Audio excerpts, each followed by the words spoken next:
Ah ben, Michel Setlacouille, député Mont-Royal-Outremont, porte-parole en matière de cybersécurité numérique pour le Parti libéral. Bonjour, Marc. Comment vas-tu? Ça va super bien, toi? Mais t'as l'air, est-ce que t'es en vacances? Non, pas du tout. Non!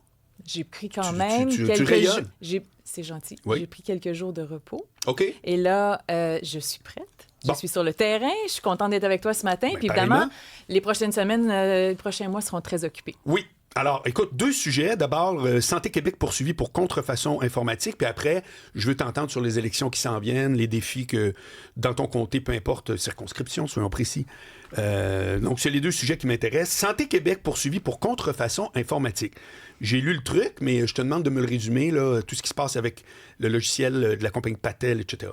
Pétale. Pétale. J'ai Mais- dit Patel? Cash que- Patel. Ben oui, c'est Mais le je- gars du... je me mêle avec le... Voyons, c'est le gars du FBI aux États-Unis. On revient à Pétale? On revient à Pétale. On revient à Pétale. Bien, Pétale, c'est un dossier dont on entend parler depuis quelques semaines, quelques mois. Puis malheureusement, là, ça s'est soldé par une poursuite qui n'est pas négligeable. Je pense qu'on parle de 150 C'est millions. exactement C'est ça. des fonds publics, donc c'est les contribuables, là, ultimement, qui vont être responsables. Là. C'est de Mais l'argent. résume-nous le fond de l'histoire, Oui, parce que c'est assez absolument, intéressant j'y et même arrive. plutôt flagrant. J'y tu sais. arrive. Moi, ici, on parle d'un dossier qui est judiciarisé. Donc, je vais mesurer mes commentaires. mais t'es pas impliqué, donc tu peux parler. Mais on a une entreprise qui dit... Moi, j'avais un contrat avec le gouvernement. Je leur fournissais des services. Ça fonctionnait bien. Et il semblerait aussi que le ministère de la cybersécurité et du numérique émettait un avis favorable, continuer avec cette entreprise. Santé Québec, pour toutes sortes de raisons que j'ignore, souhaitait aller prendre une autre direction, utiliser, voir une autre technologie pour ultimement, il peut y avoir des bénéfices à ça, ultimement être propriétaire du code, Ben, c'est ça du que code j'allais source. dire. Ça peut être intéressant. Moi, je ne veux pas me prononcer. Moi, je pense qu'on manque d'informations ici, mais on est clairement devant une situation où on a un fournisseur de l'État, une compagnie québécoise, Pétale, Oui. qui se sent lésée, là, qui est allé voir des avocats puis qui a déposé une poursuite qui est sérieuse. Santé Québec dit, nous, on veut prendre une autre direction. On fait un appel public. On fait un appel d'offres pour trouver un autre fournisseur. Et ce que Pétale prétend, c'est qu'ils ont mis de l'avant, donc rendu public des informations confidentielles. C'est-à-dire que ce qui prétend... Confidentielles et privilégiées, des informations qui appartiennent, Oui. donc la propriété intellectuelle qui appartiendrait, je fais attention à mon temps de t'as verbe, raison. à Pétale. Donc là, on se retrouve devant, encore une fois, un dossier que je dirais chaotique. C'est pas le premier. Santé Québec, informatique, c'est t'es pas obligé le de te donner premier en raison. informatique. Et on a des gros dossiers en santé. Il faut qu'on le fasse, le virage numérique, Marc, c'est important.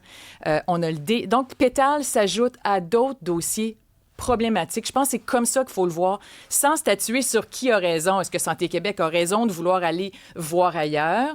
Ben, il y a- Est-ce que Pétale est lésé ici? On laissera les tribunaux juger. Mais ce que je comprends, puis là, la balle est dans le camp de Santé Québec, mais surtout du gouvernement de la CAQ, des ministres. Il y a des ministres ici qui sont responsables, qui sont imputables des décisions aussi de Santé Québec, qui ne peuvent pas s'en laver les mains. Moi, ce que je déplore, c'est que ce soit dans DSN, DSN, c'est l'accès à nos dossiers médicaux. Quand on va voir le médecin, on veut que le médecin ait accès à nos résultats, nos examens, qu'on ne soit pas obligé de venir avec notre valise puis de raconter notre histoire à chaque fois. Donc, c'est nos dossiers médicaux numérisés, accessibles pour les médecins. CIFAR, ça, c'est tous les réseaux informatiques internes à moderniser aussi dans le réseau de la santé. Oui. Finances, approvisionnement, ressources humaines. C'est gros, là. Ben oui. Et là, Pétale, puis il y en a d'autres. Ces dossiers-là connaissent des retards, des dépassements de coûts. Là, une poursuite, c'est sérieux, là, une poursuite de 150 millions contre Santé Québec, contre le gouvernement. Est-ce qu'on a les résultats? C'est correct qu'on dépense de l'argent, c'est important de faire cette transformation numérique, mais moi, ce qu'on a vu avec la CAQ, dans ces 3 dossiers-là, on peut les décortiquer. Il y a un fil conducteur. Il y a une gestion chaotique, il y a une gouvernance défaillante, et il y a surtout, quand je parle de gouvernance défaillante, on a des experts au gouvernement. On a un ministère de la cybersécurité et du numérique qui a été formé il y a 4 ans, qui n'est pas écouté, qui n'est pas entendu. Puis je suis pas Tu la sais première. pourquoi? Tu sais pourquoi, ça?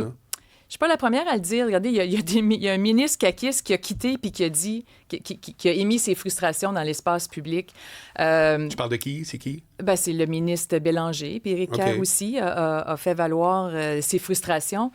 Mais moi, pour avoir échangé avec les ministres au niveau de ces dossiers-là, je trouve ça dommage que on ne sait jamais qui est imputable, qui est responsable. La CAQ se lave les mains, pointe du doigt.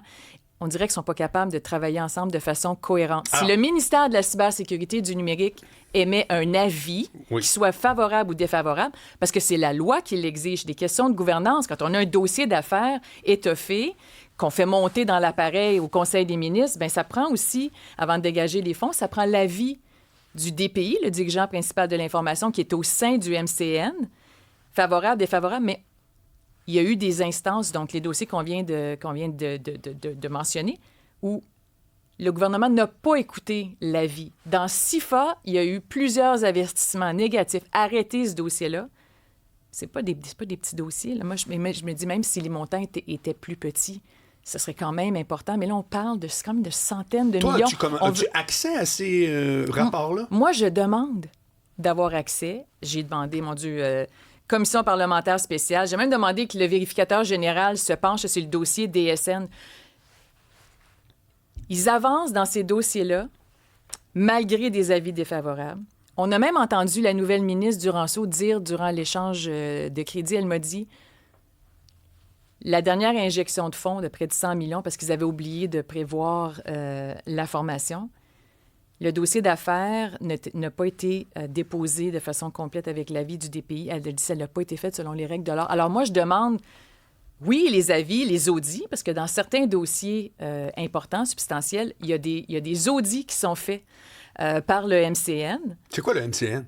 Ministère de la cybersécurité et du numérique. Okay. C'est le chien de garde censé gérer, coordonner, diriger, orchestrer toute cette transformation numérique qui, encore une fois, est nécessaire. Alors, moi, je demande la transparence, je demande l'imputabilité, puis je demande qu'on renforce l'expertise à l'interne, puis qu'on arrête de se lancer la balle. Écoute, c'est une théorie personnelle.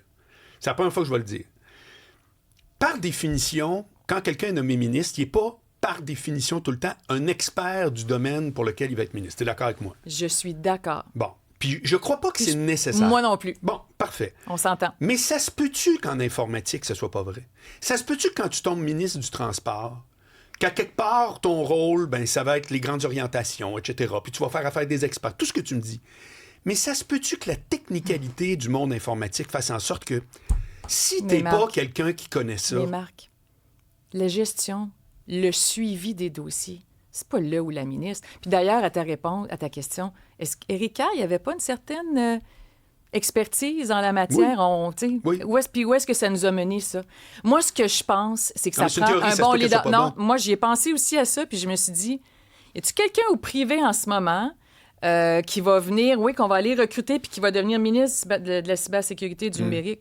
Bon, peut-être que cette personne existe, mais je pense qu'il faut rendre le ministère plus attrayant, il faut rendre les conditions de travail, il faut revoir les descriptions de postes. Mais ça existe déjà. Tu viens de me dire qu'il y a carrément non, mais moi, ce que je dis, c'est qu'on n'en attire pas assez, on n'est pas capable de les garder, il faut les rémunérer adéquatement.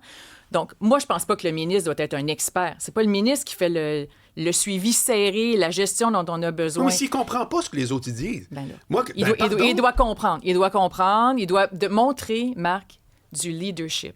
Ah, c'est rigolo, ça. Non, c'est rien de rigolo. Ben, c'est parce que... C'est rien de rigolo parce que moi, C'est vrai dans tout. C'est vrai, un père de famille, un gars qui est un dépanneur. OK. Moi, je pense que la CAQ n'a pas démontré, n'a pas accordé toute l'importance qui était requise et que la transformation numérique méritait. Ils ont créé cette entité, Ministère de la cybersécurité et du numérique. Je suis d'accord avec cette idée. Je poursuivrai dans ce sens-là. Okay. Je ferai en sorte que ce cesse d'être une œuvre inachevée. Ça prend plus de monde, plus d'experts. Est-ce que ça prend un ministre expert au sommet de tout ça? Peut-être, Marc. Je ne suis pas sûre que ce soit réaliste et je ne suis pas sûre que ce soit nécessaire. Mais quand on a la bonne personne qui pose les bonnes questions, un leader, c'est bien s'entourer. C'est où il ou elle s'en va, a une vision et amène son équipe dans cette direction-là. Et à la table du Conseil des ministres, s'arrange pour être entendu. À la CAQ, on a vu dans ces dossiers-là que ce soit DSN. Pour qu'une ministre dise que le dossier, l'injection de fonds ne s'est pas fait selon les règles de l'art. Le dossier d'affaires n'était pas complet avec l'avis du DPI. À un moment donné, ça prend quelqu'un autour de la table du Conseil des ministres pour dire « minute, là ». Parce que tu as des personnalités autour de la table. Tu as un ministre ou une ministre de la Santé qui dit « moi, ça me prend ce dossier-là, ça me prend ce projet-là, il faut que j'avance avec ça. Ça me prend ça, mon DSN, mon CIFA, tu sais, que ce soit, bon, puis Pétale, puis l'orchestrateur, puis toutes ces plateformes qui sont souhaitables et nécessaires. Puis pour ultimement, on va toujours se le rappeler, pour servir le patient québécois. Mais on ne fera pas les choses... Il faut apprendre de nos erreurs, là, aussi. Oublie pas, en trame de fond, tu as sa clique, puis tu as la commission d'enquête. Là.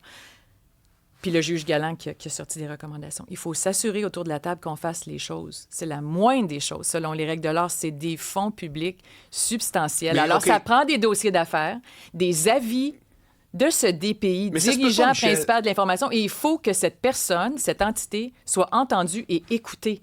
Sinon, comment on va gagner la confiance du public? Ça fait qu'à t'entendre parler, c'est juste une question de management. Moi, je pense que c'est une question de compétence.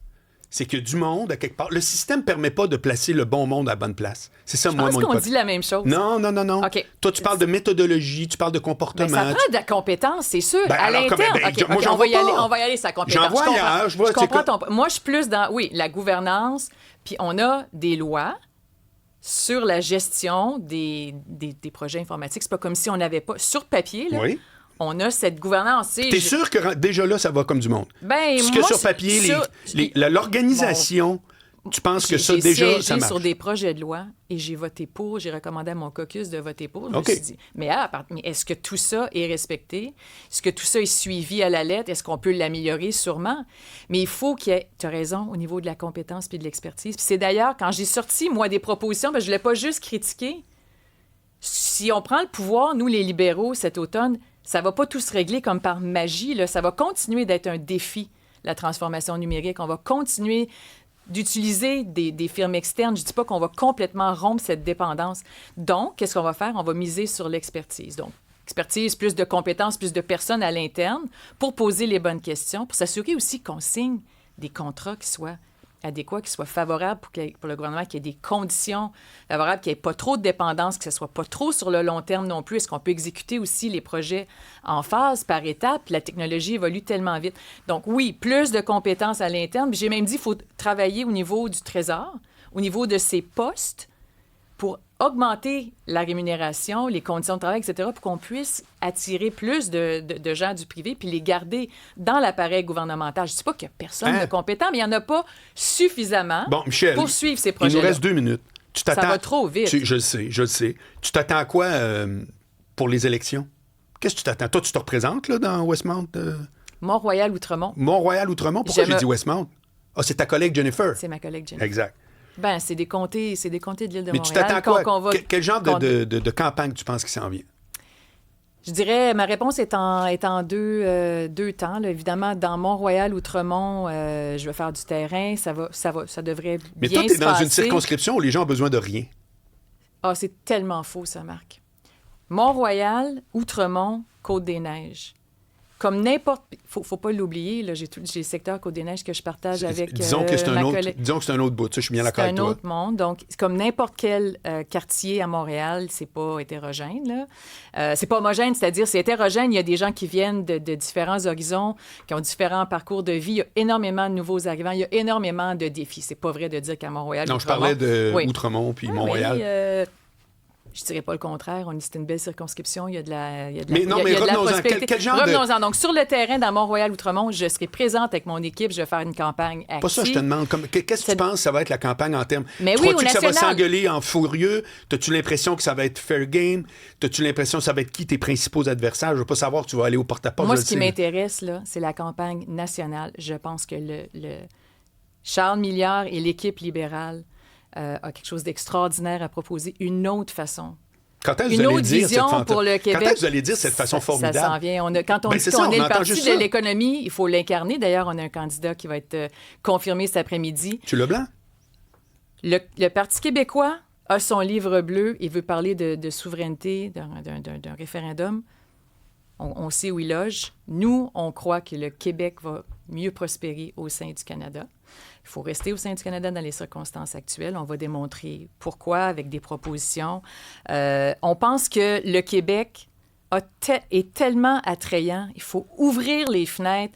Il faut continuer de miser sur nos atouts. On a des éléments de notre économie qu'on peut développer davantage. C'est comme des arguments souverainistes. Oui, non, pas du tout. Mais il faut le faire dans un ensemble. Il ne faut pas se retirer, il ne faut pas se séparer. Il faut le faire en équipe, il faut le faire dans un ensemble plus important. Le Canada qui a une influence supérieure au niveau international. Et puis la CAQ, cette troisième voie a montré ses lacunes, a montré cette gestion chaotique dans les dossiers numériques, mais pas juste dans les dossiers numériques, dans les dossiers économiques. Rappelons-nous le gaspillage comme dans Northvolt, ça clique, déficit record, ça a même mené à une décote.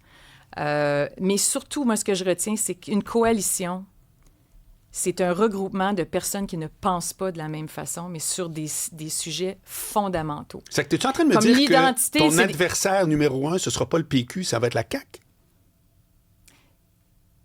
Moi, je veux fédérer, rassembler, ramener les fédéralistes au sein du PLQ. OK. Pour bloquer, Toi, ta proposition, c'est bloquer la voie au PQ qui propose une option qui est légitime. J'ai du respect pour ceux qui croient en la souveraineté, mais c'est un noyau d'autour de 30 % de la population. Actuellement, les gens cherchent une autre alternative, cherchent une autre équipe pour revenir au pouvoir, pour gouverner. Il est temps, selon moi, qu'on amène une équipe forte, économique, fièrement fédéraliste. J'ai pas peur de le dire, je l'assume. Nationaliste et régionaliste aussi, qui va miser sur l'économie. Donc, dans le concret, ça s'en vient, c'est ce que tu nous dis. Ça s'en vient dans les prochaines semaines. On a un plan, on va le mettre à exécution. La campagne n'est pas commencée. Michel, elle n'est pas commencée. Puis est-ce que ça va se faire dans les cris, dans la chicane? Non, il faut que ça se fasse dans le respect, Bonne chance, dans un échange d'idées. J'étais heureux de te revoir. Merci. À la prochaine. À la prochaine.